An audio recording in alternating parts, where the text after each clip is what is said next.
This is the Lancer Locker Show on KYNT. Now, let's talk some Mount Marty University athletics with the coaches, as well as your host and the voice of Mount Marty University athletics, Tehl Tanner. The Lancer Locker, every Monday we are here from 5:30 to 6 p.m. Monday evenings. I am Tehl Tanner, your host. We're going to be going through everything Mount Marty University athletics today. We got a great show for you guys. It is football wrap-up, the very first win ever by Mount Marty University football program, as the program is very new. Just happened Thursday evening, a 42-10 victory over Presentation in the newly formed Catholic Cup, bringing home the trophy called the Chalice of the Dakotas. I've got Coach Michaletti in the booth with me coming up. I really hope he brings in the trophy because I really want to see it, but we're going to find that out coming up in a bit. Right now, let's go to our recap of this week in Lancer athletics. The Mount Marty Lancers men's golf team finished 5th at the MMU Invite on Friday. The Lancers hosted 8 teams at Fox Run Golf Course in Yankton on Thursday as well, and then finished up on Friday at the Hillcrest Country Club. Here's some of the scores. Ted Bankston, a sophomore out of Hardington, finished tied for 12th with a 156 two-day total. Bennett Cassins, a freshman out of Falkton, South Dakota, got 14th with a 157 total. Reed Hansen, a freshman out of Wall, tied for 27th, 164 total. Carson Peterson, a freshman out of Hamlin, South Dakota, tied for 32nd, a 167 total. Jimmy Cunningham, a sophomore out of Yankton, South Dakota, Yankton native there, tied for 35th in the two-day tournament. 168 he shot. Jackson Faber, a senior out of Brandon, South Dakota, 43rd he finished with a 174. And Trey Van Kopp, a sophomore out of Rock Rapids, Iowa, 194 he shot, tied for 49th. All of that added up to a 5th place finish for the Lancers at the Mount Marty Invite on Friday. Next up, they're going to the Blue River Classic, held at the Highlands Golf Course in Lincoln, Nebraska, Thursday, September 8th. The Lancer soccer programs return to Crane Youngworth Field this afternoon for another men's-women's doubleheader. The Lancer women, who started their season 0-2, will play first against Buena Vista University at 5 p.m. The Lancer men, who are 1-0-1 on the season, will play Buena Vista University immediately following the conclusion of the women's contest. This is the Lancer Locker on KYNT. John Michaletti in the booth. Up next. We were founded on innovation and a passion to help our customers. This is Glenn Zupfer at Aztec in Yankton. We also want our employees to thrive and succeed every day. Our core values are more than something we list on a wall. We live them every day. We have openings in a variety of departments, sign-on bonuses up to $2,000, immediate benefits like retirement savings, paid holidays, bonus earnings, tuition reimbursement, and more. Build your career with a group that's built to connect from rock to road. Stop by for a walk-in interview or click on careers at aztecindustries.com. The treatment of eye diseases and injuries requires the best technology, along with the newest surgical techniques. So turn to the experts from Avera Medical Group Wilcoxon Eye Associates in Yankton. We are on the forefront of eye care that will allow you to see clearly and with more comfort. Schedule an appointment with us or learn more by visiting avera.org/Wilcoxon. Mount Marty Lancer Athletics on KYNT and KYN-TV, courtesy of Shinerbach. Brewed with rich roasted barley malt and German specialty hops, this lightly hopped American-style dark lager always goes down easy. This football season or any season, tip back a Bach. Paired perfectly with tailgating, porch sitting, washer tossing, dog petting, and literally anything. Shinerbach, available year-round at your favorite place to buy beer. As a proud community bank, Core Trust delivers more than just checking and savings accounts. We invest in the cities and towns where we live and work by volunteering to coach youth sports teams, supporting local charities and the arts with our time and resources. Whether we live in a rural town in South Dakota or a suburban city in Minnesota, it's a place we call home. Core Trust Bank. Raise your expectations. Member FDIC. At Explorers Credit Union, we have retro, aka super low credit card rates, and a card that offers big rewards. Why not have your credit card with a local lender right here in your community, along with the benefits you expect, like no annual fee, 2% cash back every time you swipe, and pay the same low rate for balance transfers and cash advances. Explore the best credit card in town and apply today at explorerscu.com. Support a local business that supports schools and events and provides fuel discounts for Yankton's largest employers, Triple Time Rudy's. At Triple Time Rudy's, you get that local friendly feel and also a unique offering of products. You'll find quality South Dakota products like Dimmick cheese and premium meats from the Kaler and Renner lockers, plus quality fuel products too. Conveniently located at 17th and Broadway for your daily fill-ups and convenience needs. Pull in to Triple Time Rudy's today. I've never been Nick sick, but my little sister has. She was vaping with friends. She thought it was cool because I did it. That hit me pretty hard. Did some checking, found out that nicotine in vape is really dangerous, especially for younger kids. You get a buzz, but when the nicotine wears off, your brain, it craves more. It permanently affects learning, focus, and mood. Nicotine addiction is no joke. If you need help quitting vape, call the South Dakota Quit line at 1-866-SD-QUITS.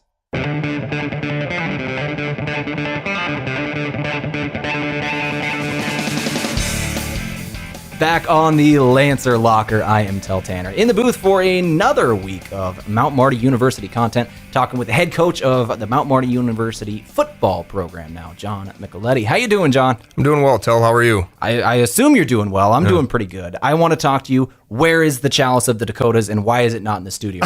I wanted to hold it. That is a good call. I messed up. Can we start this over? I'll go back and get it real quick. Oh, yeah. We'll just pause. Everybody hold tight. John will be right back. No, I'm kidding. It'll be cool. But I would love to see it. Where's it at? It is actually on the middle of our staff table right now. Yeah. So we've had a few visitors stop by that obviously wanted to see that, and we've been having fun with it. It's kind of like everybody's day with the Stanley Cup. It's kind of what we're doing. So, in terms of centerpieces, you could do worse. I think that's pretty cool. It's large too. It is. I was surprised at how big it was. How big is it? Like 2 feet? A little over 2 feet. Yeah. Wow. So it was. I definitely thank Coach Bernardo for heading that part, and then he had a lot of help from Cooper Davis. So those guys did a good job designing it, getting it ordered, and getting it ready here in time. Both Mark Long, who is the president of the university, and the athletic director, Andy Bernardo, had some very kind things to say also about the team, the game, the trophy, and about you on social media over the last couple of days. Have you seen any of that? What does that all mean? Yeah, it's just it's very humbling knowing that you work with good people like that show support, that have your back continuously. I'm a big believer, and I believe what you do, I trust what you do, not what you say, and they continuously prove that they have our backs and they're in our best interests. Speaking not only just the staff of the football, but our players as well. And I know our players are very excited to see those guys at our game, even though it wasn't a close game by any means, and in the middle of a work week as well. Those guys were all back at work the next morning, bright and early. So that carries a lot of weight with us as a team. Absolutely. A 42-10 win over Presentation University to start off this 2022 campaign, bringing home the Chalice of the Dakotas, winning the Catholic Cup. A yearly tradition has been started. I want to know, what's the future plans for the trophy? Where's it going? We're going to put it in our locker room. That'll be our first decoration there in our locker room. But then it'll be, like you mentioned, something that we can bring out every year, that we can bring to we'll plan to make it a week 0 game each and every year, looking how both of our conferences do our schedules, that it makes the most sense to continuously do week 0. So it'll be a fun tradition that we started, and hopefully we can keep it here as long as possible. First thing in the locker room. That's a pretty good start to that locker room. Give me an update on how the locker room's going. Yeah, it was actually a nice gift the next day, as our guys were able to slowly start to move in there. So they, after a win and celebrating all that, we got to move into the locker room. And we start practice again today, so that'll be nice to be able to use that and transition right to the field there. So the conveniency factor is the biggest thing, and I know all the guys are liking the new design of it for sure. Absolutely. What's it look like in there? Is it nice and big, spacious for them? A lot of room. There's a lot of things that still need to be put up, like decoration-wise. We have some TVs going in there, things like that. But nice big lockers, so even Big P and Jonas have a locker room, or a locker that they can fit in. So they did a good job designing that. Very thankful for that. Well, with that, let's go ahead and talk about Big P and some of these big guys on the offensive line. They were putting in some work on Thursday night against Presentation, got a really big push, opened up some really big holes for the running game. Tell me about, obviously, Big P. Let's just start with the tackle position, these two big guys. Yeah, those are guys that we wanted to. They've earned that spot, but we wanted as a team to be the most physical team out there and come out and establish dominance at the line of scrimmage. And those guys do a great job of starting that off. So those two, ironically, live together. So if you imagine, there's not much more room in their little apartment than. With those two big guys sharing a room or sharing an apartment. But it's great character guys, great leadership guys, good glue guys for the team. I can't say enough good things about those two. For those of you unaware, Patrick Perkins, the left tackle, 6'8", 395 pounds, sophomore out of Texas. Right tackle is Jonas Kelp, 6'7", 349-pound junior out of Germany. These guys are huge. I myself, 5'10", 150. I want to take a picture between the two of them, just because I think it'd be funny. Yeah, they took a picture right after the game with Coach Zook and even our fullback, superback guy, Austin Vigans. And shoot, Austin looks Those like are not small guys. No, they're not, and then they make them look like my size. So I try to stay away from them as much as possible. Big P actually just tweeted out a picture of him hugging me. And I'm like, man, I look like a little child. So it's a good problem for us to have, right? That's pretty good, especially with the rest of your offensive line also being pretty good, and a lot of good athletes on there as well. Starting with your center, Kiko Nunez. That's an all-conference baseball player as well. 13 home runs. He's got some power to him. As the center position as well. Kiko is a guy that's been here from the start. He was here in our we call it the red shirt season, where we didn't have a season, and he does a great job of starting the O-line mentality of just being gritty and all that, and he does a good job of holding those guys accountable. He's the glue guy as well of hosting people over for O-line dinners, things like that. But he's well liked around the university because of his talents and him being so charismatic. Kiko is one of those guys that he came up to me after the game and gave me a big hug. I was assuming because he loved me, but he was just holding me there so I'd get ice dumped on me. But I did see that. I saw that after the game. I didn't even notice when you came up to talk to us post game.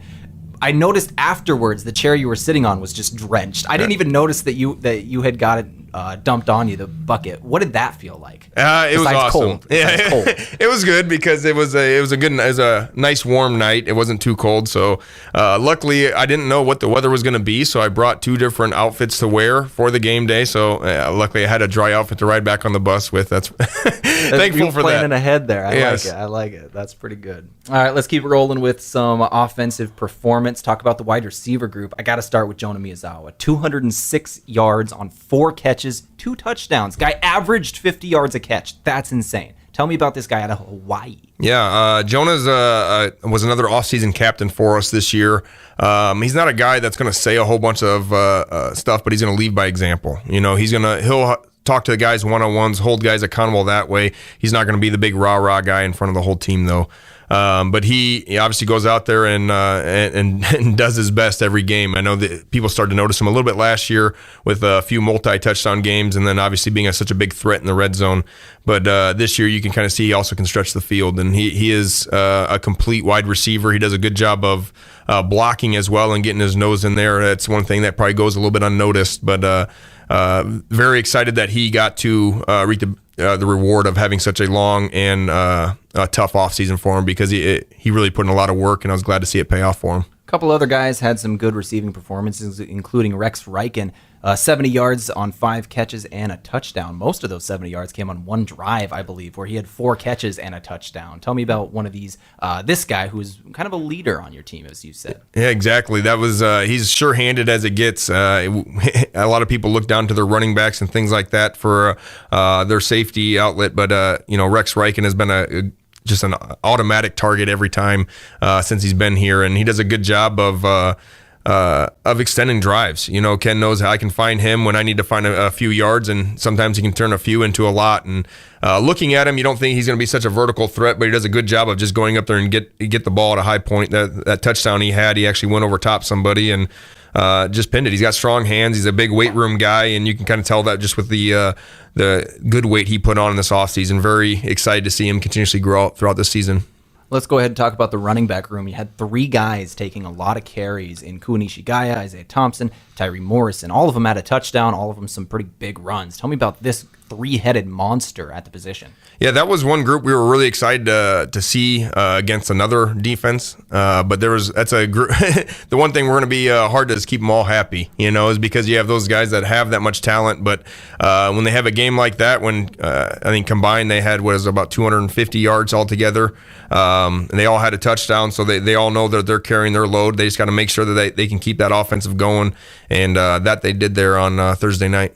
546 yards, I believe, of total offense. Let's go ahead and go to the quarterback position. New transfer quarterback this year. He looked sharp, especially on the deep ball. Ken Gay, 302 yards, 3 touchdowns. Very good performance for his first performance as a Lancer. Tell me about that guy. Yeah, love Ken. He's done a great job of winning the respect of all his fellow teammates and things like that. But he did a good job of running the offense. He's pretty much just got to drive the car at this point. He's done a good job studying and knowing where everybody should be at in every single play. There's a few errors, obviously, in game one that we need to get cleaned up, but that's expected, and he did a good job of extending plays with his legs, whether that's just buying more time downfield or actually tucking the ball and running when needed. And I think he did a good job of that, too. Just like to see him take a few less hits.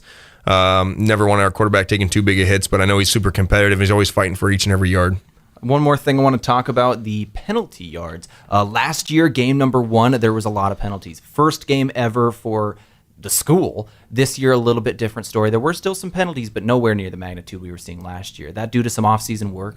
Yeah, that's I think just comes with maturity and understanding the scheme a little bit more. There was a couple of those penalties that wiped off touchdowns last year's that in that first game that I remember that we could have controlled. There's certain ones that I think Brody had a face mask penalty. It was just I call those effort penalties. You can't control those. That stuff's going to happen. But the offsides, things like that, the ones that we can control of just being mentally in tune to the game or understanding where we're at, those are the ones that we need to get cleaned up because against good teams, those will be the ones that'll hurt us. And the one that really frustrated me was the one after the touchdown when the guys left the area, which we always preach on that. So that'll be something that addressed today in practice, actually. So. All right, well, we're going over our time, so we're going to go ahead and take a break. When we return, more from Coach Michaletti and the Lancers' first ever program win, 42-10 over Presentation. Heartland Humane Society needs your help finding forever homes for over 750 pets in 2022.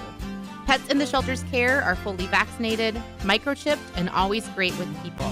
You can help by volunteering to walk a dog or cuddle a cat, by fostering a pet for just the weekend or long term, by making a donation to cover an animal's care, or by choosing adoption in 2022. To learn more, visit heartlandhumanesociety.net. Summer and refreshing cool iced tea just go together. For a twisted version of this classic pair, try Twisted Tea Hard Iced Tea. This adult version of iced tea is made from real brewed tea and natural flavors and is refreshing, smooth, and available in a party pack too. It includes half and half, peach, raspberry, and original flavors. Twisted Tea Hard Iced Tea, the perfect companion to a day in the sun. There's a flavor for everyone. Try some today. Bring the crew to Pete's Ranch in Yankton. This is Annie, and we have legendary pizza and chicken just waiting for you on our buffet. Let us know what you're craving, and we'll make it fresh and bring you the first slice. Or let us deliver right to your front door. Your locally owned Yankton Pizza Ranch on Broadway, 665-1222. It's where life tastes better. Surround them up and head her down to the Pizza Ranch. Whoa, that's good. With grain carts getting bigger and better every year, don't you think it's time to outfit them accordingly? Sherco's 4500 Series HD electric tarp works seamlessly with existing Sherlock tarps. The heavy-duty extruded arms are the strongest on the market and come with a lifetime warranty. Operating is easy and convenient with one of our smart remote options that let you open and close your tarp with the push of a button. Call to order yours today at 1-800-474-8756. When you need to be sure, make it Sherco. What's special about Slumberland is ours is a free service. They get to come into our store. It helps the customer understand how the space is going to work so that they don't feel nervous about their purchase. If you live locally, you can set up an appointment with one of our sales representatives where we can come into your home and help you understand if you want to go shopping in your own home and bring some different pieces in to help them work with maybe the new piece you're looking for. Free interior design service at Yankton Slumberland, located at 2401 Broadway Avenue. beef, pork, seafood, poultry, and more. All at the Meat Lodge in Yankton. Get top quality meats at great prices. They have specialty items like lamb, brisket, mahi-mahi, crab legs, and lobster.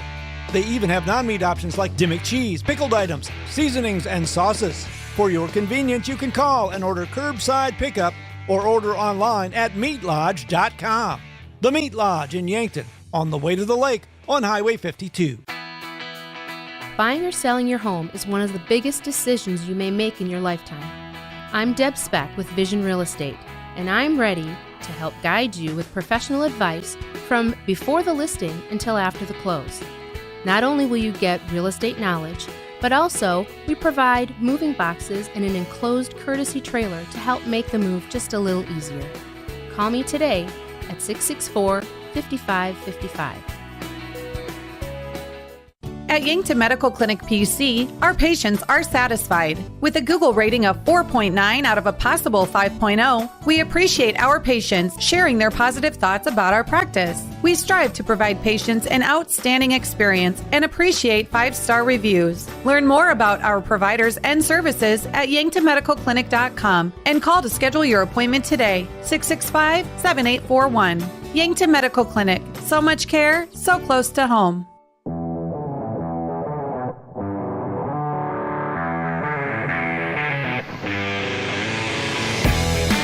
Back on the Lancer Locker, more from Coach John Michaletti of the Mount Marty football program. Coach Michaletti, something that has been really cool over the last couple of days around Yankton has been the talk from the Lancers. I keep getting word at Music at the Meridian Thursday night. They had the game. They were listening to it. People were listening to it, talking about it a lot. I just randomly walk into Culver's the other day, on Saturday, I believe, and there's people just talking about the game. The Lancers have become the talk of the town. College football is back. Tell me what that's like, bringing football back to this town. No, it's something that I felt since the day I moved here, and honestly, probably before that, when I was coming up here checking out Yankton, and before I moved the family up here, is the excitement around football in this town.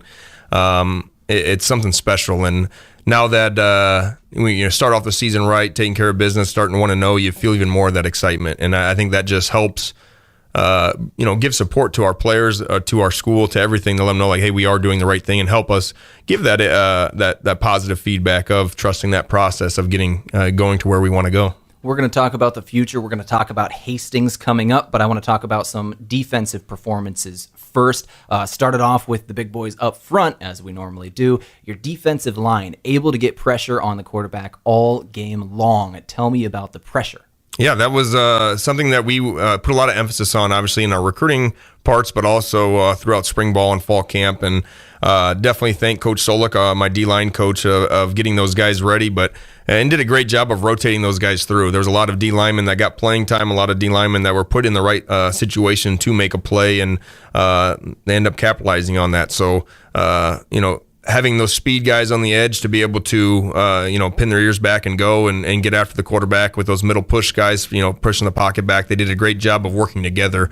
And that's something you usually don't see in game one of that trust and respect for each other. There's a lot of guys that end up, what I call a selfish move of taking a little wider stance, but it messes up their pass rush lanes. Those guys worked very well together, which was very promising for games to come. One of the things we saw during the game was the scheme work right on the line, certain guys taking certain holes to free up some free rushers, and you were able to get a lot of those. Tell me about those scheme-wise decisions, able to get free rushers in the backfield. Yeah, it's just, I compare a lot of things to basketball because I think they talk about those things a little bit more when you're watching a basketball game of, like the pick and roll, type stuff where a guy's got to be unselfish at first to set that original screen, and we do certain things like that in the defensive as well, of setting a screen on somebody, or, hey, I'm going to go take on two blockers so I can make sure that this guy comes free, and that's another pillar of our football team is playing unselfish and understanding that, especially they're on defense, that I can't make this play without this guy. And just as much as our D-line was getting after the quarterback, half of that had to do because our DBs were covering everybody up and he had to buy more time. So very proud to see our guys working together throughout the game. Let's go ahead and go to the linebackers. Drew Pendleton leading everybody in tackles with 7, 3 assisted, 4 solo, had a sack in there as well. And then Brandon Dannenbring, actually second with 5. Dannenbring, who really caught some eyes last year. We also had the return of Brody Peterson. Cameron Middleton in there as well. Some really good players for this linebacker core. Yeah, I think it all kind of starts, like you said, with Drew. He's our guy that quarterbacks our defense. He gets everybody set up. He'll set the front, set us into whatever we need. And he's just a smart and very athletic player. He's a guy that I could play at almost any position, either offense or defense. If you take the O&D line out of it, I think you can play any of those other positions. And then we're lucky to have some depth there at the other backers. Dan Bring stepped up, made some plays, and he's a big, got long arms. He's very physical. There was that one play he dove out and tipped the ball on a slant there that he just got a good feel for those pass drops. Brody Peterson was back, seeing a little bit of confidence. He was a little bit under the weather before the game, but I think it was a little bit of nerves that was settling in. So I was glad to see him kind of settle in and make some plays. And then we had obviously Cam Middleton always picking up where he left off last season of putting a lot of pressure on the quarterback. And you've seen a little bit of Pickthorn in there as well, of causing some ruckus there on the edge there, especially for those receivers trying to make blocks on linebackers. I was going to ask about Pickthorn next, the freshman of these linebackers. What are you seeing from this young guy? Yeah, he was a guy that was here last year, but redshirted, and he did usually guys that come in right away and redshirt because of academics or something like that, they kind of get down on themselves and trying to find a way out. And he was a guy that I talked to right away, and I was like, hey, the odds aren't in your favor. Most kids don't make it when they don't have the reason they came to school, taken away from them. And he was a guy that turned around and finished right around a 3.0 GPA, which was very good for him. And he was a little bit more motivated this year, as I can see plenty of guys go through their senioritis moment in their last year of high school. But got going on the right page, and he's had a lot of success. Bought into the weight room. He's done a great job with Coach Rosie. But he's just he's a football guy, as I like to say it. He's always around it, wants to make sure he's making plays, be the best he can be for his teammates. Talk about your defensive backs, missing your big hitter in Dylan Capps injured. Is he coming back for Hastings? Yeah, he should be. It'll be a game time decision for Hastings. Everything's looking better. I know he was able to do a full lift this weekend, which is the first time he's been able to do that with his arm. So anxious to see if he's getting cleared for the game. Let's talk about the guys who were there at presentation. Avery Rice, Marcus Janofin, Jaron Mortensen, Justin